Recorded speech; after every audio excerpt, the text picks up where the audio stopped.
আসসালামু আলাইকুম বন্ধুরা, আশা করি আপনারা সবাই ভালো আছেন। নতুন আরেকটা ভিডিওতে আপনাদের সবাইকে স্বাগত জানাচ্ছি।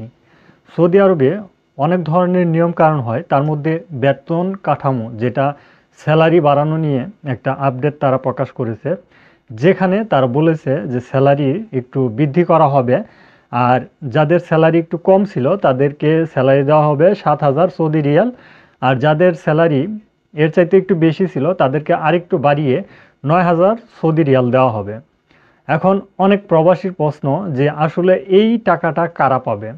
এই টাকাটা আসলে 7,000 সৌদি রিয়াল সর্বনিম্ন করা হয়েছে যারা ইঞ্জিনিয়ার পদে যে চাকরিগুলো করতেছে সৌদি আরবে কর্মরত। ইঞ্জিনিয়ার পদে যেই সকল ক্যাটাগরিতে চাকরি করতেছে তাদেরকে বেতনটা বৃদ্ধি করবে, এবং ডেন্টিস্ট যারা রয়েছেন তাদেরকেও কিন্তু এই স্যালারির সর্বনিম্ন স্যালারি হবে তাদের 9,000 সৌদি রিয়াল। এখন আপনি কি এই স্যালারির আওতাভুক্ত হবেন কিনা, আপনি কি একজন ইঞ্জিনিয়ার কিনা, কিংবা আপনাকে অ্যাকচুয়াল স্যালারি দেওয়া হবে কিনা। আপনি যদি ডেন্টিস্ট কিংবা ইঞ্জিনিয়ার হয়ে থাকেন তারপরেও কি আপনি প্রবাসী, আপনার স্যালারি কি 7,000 কিংবা 9,000 করবে? এটা হয়তো আপনাদের মনে একটা প্রশ্ন আসতে পারে।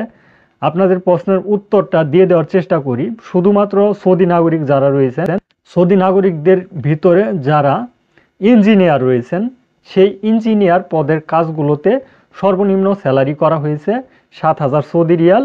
আর যারা সৌদি আরবের ভিতরেই সৌদি নাগরিক ডেন্টিস্ট রয়েছেন তাদের স্যালারি করা হয়েছে সর্বনিম্ন 9,000 সৌদি রিয়াল। এটা তাদের জন্যই ধার্য করা হয়েছে। আমি কিংবা আপনি একজন প্রবাসীদের জন্য এই বেতন কাঠামোটা অ্যাকচুয়াল নির্ধারণ করা হয়নি।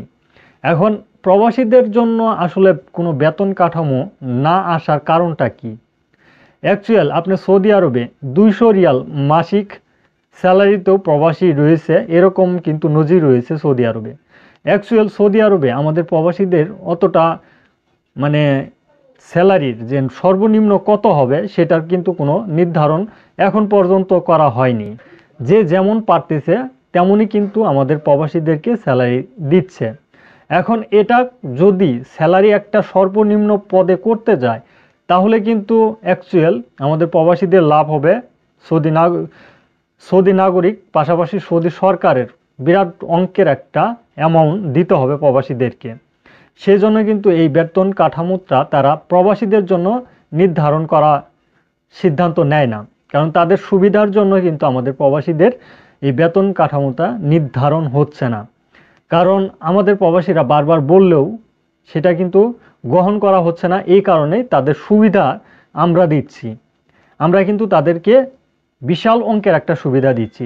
যেমন রুটঘাটে কাজ করে বলদিয়ার প্রবাসীরা, তাদের স্যালারি কিন্তু 500 রিয়াল, 400 রিয়াল, 600 রিয়াল এরকম স্যালারি।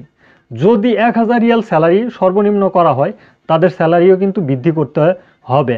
যেহেতু তাদের স্যালারিও বৃদ্ধি করতে হবে আর এই পেমেন্টটা করতে হয় সৌদি গভর্নমেন্টকে, তাহলে কিন্তু তাদের যে মোটা অঙ্কের একটা অ্যামাউন্ট তাদেরকেও দিতে হবে।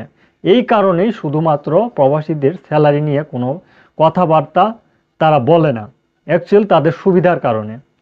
কিন্তু আজকে যেই স্যালারির বিষয়টা আমি আপনাদেরকে জানালাম, এটা শুধুমাত্র সৌদি নাগরিক যারা রয়েছে তাদেরই কিন্তু বৃদ্ধি করা হয়েছে। আপনি আমি এটার কোনো আওতাভুক্ত নাই। আশা করি বুঝতে পারছেন। আজকের ভিডিওটি এ পর্যন্তই।